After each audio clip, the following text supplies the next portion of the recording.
Hello, my name is Tej van Pettinger from Economics Help, and today I'd like to look at economic policies to reduce global warming. So first of all, even by conservative estimates, the economic costs of global warming are likely to be very significant.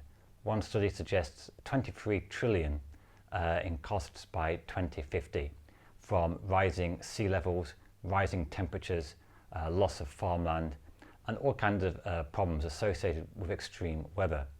And that's the economic costs, because in addition you have all the costs of environment itself, which aren't necessarily included in economic studies. So what are the different policies that could be used to actually reduce global warming? Well, just in summary, it can involve carbon taxes, tax on the production of fossil fuels. We could end the subsidy of fossil fuels, which is going on quite a lot. We could have regulations which protect the environment, like limits on how much rainforest you can cut down. We can have shifts in behavioural changes, so nudges and behavioural science to try to change people's decisions. So to go into more detail, let's take carbon tax first of all. So basically, this is a tax levied on production or consumption, or both, that lead to CO2 emissions or methane emissions. So for example, if you have a coal burning fire station, this is producing a lot of CO2, and the tax makes the firm pay the full social cost, because when you burn coal, the firm has to pay for the coal and the labour, but the pollution is not directly paid for by the firm. It causes problems to people all around the world. So a carbon tax tries to internalise that externality. It tries to make sure that we pay the full social cost of coal-powered electricity. And when we pay the full social cost, coal actually becomes quite expensive. And then that will lead to a kind of a market solution, in that if coal is much more expensive because of a tax, then we will shift to greener technologies. And carbon tax has another huge advantage, is that it raises revenue that can be spent on subsidising green alternatives. It can be used to give to countries who are really suffering environmental damage from global warming. So there's a lot of possibilities. Also, carbon taxes could involve a tax on long-haul air flights. The passengers are making several long-distance trips, then the air flight tax could be quite high. And this would discourage many people from taking many long-term flights throughout the year, encourage people to travel closer to home, and it would reduce CO2 emissions quite significantly. And again, it would raise revenue. Now, another policy that would be very simple and makes a lot of economic sense is to end the subsidy of fossil fuels, which in some respects seems the definition of insanity, because we're actually encouraging the use of these fossil fuels, which is causing so much problems. And the IMF did a study on the subsidies of fossil fuels and found that it's really quite extensive, both a subsidy on the production and consumption of fossil fuels.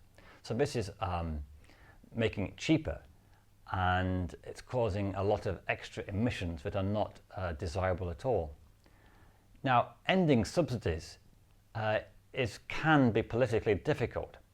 Why? Well, because sometimes fossil fuels are subsidized to help people afford their energy needs. And it is argued that if you reduce subsidies of fossil fuels, some low-income people will suffer because they're not able to afford petrol or coal or whatever. But I feel that this argument is a false one, because you can tackle poverty by many means other than subsidizing fossil fuels, because ultimately, if you subsidize fossil fuels, it's a very ineffective way to reduce poverty, because everybody suffers from environmental costs of pollution. So rather than subsidize fossil fuels, government should be using that money to directly tackle poverty through subsidizing alternative energy sources or direct income support. So the argument of inequality is not one that should stop the end of subsidizing fossil fuels.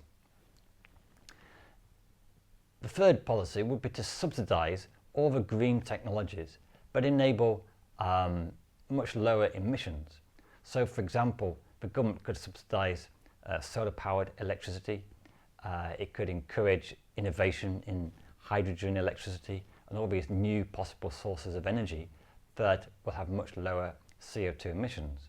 And so all this tip the balance and will encourage the switch from fossil fuel technology to greener forms of technology.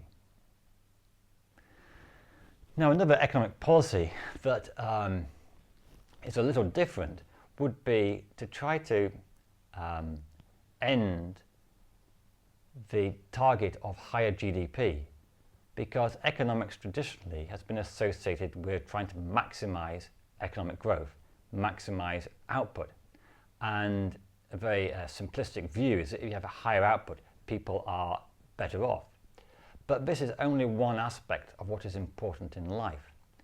And by maximizing output and consumption, it creates a very materialistic society that ignores more important social goals like looking after the environment, but also other things like health, education, free time, people enjoying themselves, time for cultural studies and leisure activities. So economists have tried to come up with different measures of economic welfare, such as, for example, the Genuine Progress Indicator, which partly measures GDP, but also the environment, time people have, and quality of life. So there's many different of these indexes, like happiness index, measure of economic welfare. But the important thing is for society to really say GDP is not the goal, it's economic welfare. And when you switch the aims of society and the economy, then it's much easier to make decisions which look after the environment. Because rather than making decisions which maximize growth, we're maximizing social welfare. Now, so far, these policies have been government policies, taxes, subsidies, regulations. But also, a very important thing is actually individual behaviour. So what consumers and businesses choose. And relying on government policies alone may be insufficient. We also need to encourage consumers and firms to take decisions which think about the environment. So, for example, the government could introduce some form of behavioural economics, like nudges, to try to encourage more environmentally friendly behaviour. So, for example, near where I live is a low traffic neighbourhood, so it's harder to drive, but it encourages walking and cycling. And so that's a way that individuals can make a difference in changing their form of transport, shopping nearer to where they live, and avoiding making unnecessary car journeys. Also, something kind of beyond the government is just a change in social attitudes. And I've noticed this in the past 10 or 20 years, that there's a much greater consciousness about thinking about the environment. So 20 years ago, you used to buy a bottle of water without thinking about it. But nowadays, people are more conscious. They don't want to keep buying non-renewable bottle of water. They will buy a refillable bottle. And this kind of decision on its own is very small, but if you accumulate all the individual decisions to look after the environment, it can make a difference.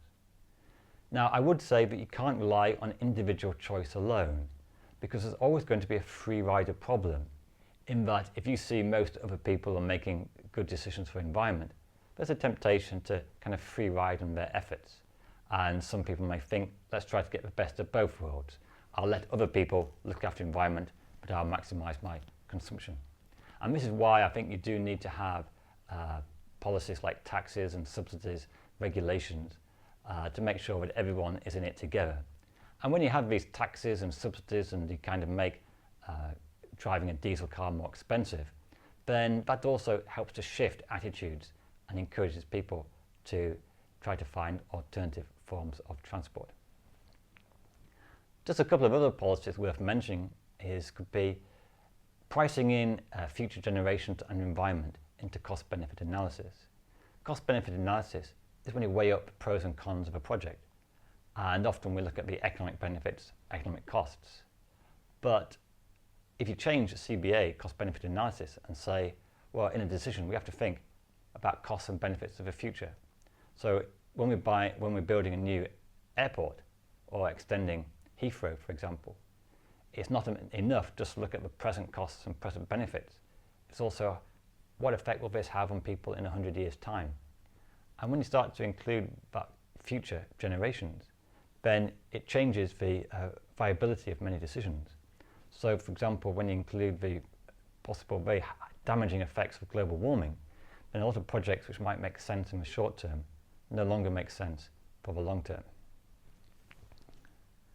And the final economic policy is a bit more straightforward. It's simply regulations to say, let us stop cutting down rainforests because we have to protect them, and if that means less land for grazing cattle, then so be it. We might have to pay a higher price for meat, but it's more important to protect the environment.